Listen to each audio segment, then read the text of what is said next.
Parlons cash tous les jours sur Boursorama, toute l'actualité de votre argent. On parle aujourd'hui d'immobilier et on parle des pièges à éviter quand on veut investir dans du Pinel. Olivier Marin, bonjour. Bonjour David. Rédacteur en chef au magazine au Figaro et Explorimo le Figaro.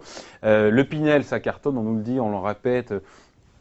50% je crois des... Plus de 50% des achats dans le neuf sont réalisés en Pinel. Il faut savoir, ça cartonne littéralement. Il y a même des villes comme Bordeaux où 66% des acquéreurs dans le neuf ont acheté en Pinel. Voilà. Et pour autant, c'est le conseil du jour.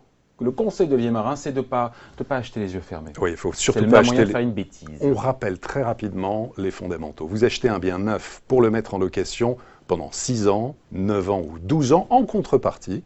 Vous avez droit à un avantage fiscal qui va de 18 jusqu'à de 12, 18 à 21% sur la valeur du bien. Soit 30 000 € maximum. Voilà, dans une limite de 300 000 € pour la valeur du bien. En fait, évidemment, il y a des pièges à éviter parce que beaucoup se sont précipités. Premier piège, se laisser, on va dire, séduire par un conseiller financier qui va vous dire, écoutez, regardez cette plaquette qui est absolument sublime, ce bien qui sera dans telle région, dans tel secteur, il faut absolument en profiter, il faut faire un Pinel dessus. Ça, il faut arrêter. C'est vraiment le premier conseil, c'est se rendre sur place. Quand vous essayez une voiture que vous allez acheter pour 20 000 ou 30 000 €, au moins vous faites un tour avant. Pour un bien immobilier, ça devrait être pire. C'est-à-dire qu'il faut au moins se rendre sur place quand on dépense des sommes. En même temps, on voit rien quand on arrive. Oui, mais il y a juste des plans. Mais justement, c'est très important de voir déjà l'environnement, de voir l'emplacement, de se renseigner sur la qualité du promoteur. Il faut vraiment déjà mener l'enquête sur le terrain. Absolument, il faut y aller. Ensuite, la bonne affaire, elle peut se révéler catastrophique. Investir dans un secteur qui n'est pas porteur, en fait, vous pouvez vous retrouver avec votre logement sous le bras et plus avoir d'avantage fiscal. C'est-à-dire qu'il y a beaucoup de villes qui ont fait la pression pour être éligibles en Pinel. Il faut savoir que normalement, c'était réservé aux zones tendues.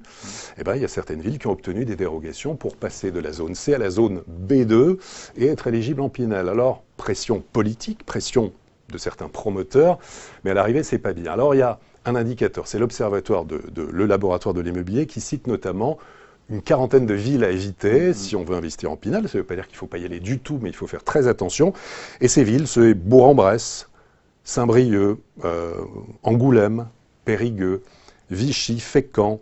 Il faut faire très attention. Parce qu'a priori, on ne pourrait pas trouver de gens pour le louer, c'est ça? Parce qu'il y aurait une vacance locative très importante. Est-ce qu'il y a des conséquences graves pour le coup sur le dispositif? Mais justement, on n'a plus le droit aux aides fiscales. Voilà, on n'a plus le droit.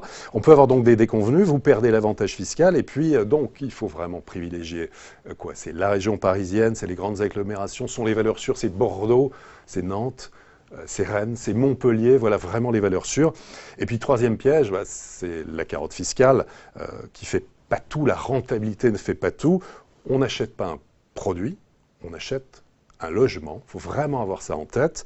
Les rendements dans l'immobilier, ils ne sont pas très top niveau. C'est bien, c'est du 2, 3, voire 4%. Grand maximum. Mais pour se constituer un patrimoine en vue de la retraite, pour en faire bénéficier ses enfants, ses parents, c'est un bon placement quand on évite vraiment ces pièges, qu'on respecte les fondamentaux, donc des règles d'or, pas se laisser séduire par une plaquette, vraiment se rendre sur place, se rendre compte du marché locatif.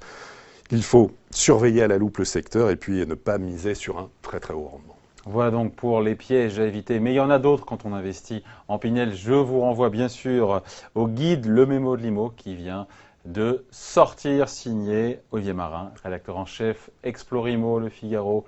Merci Olivier. Merci David. Merci.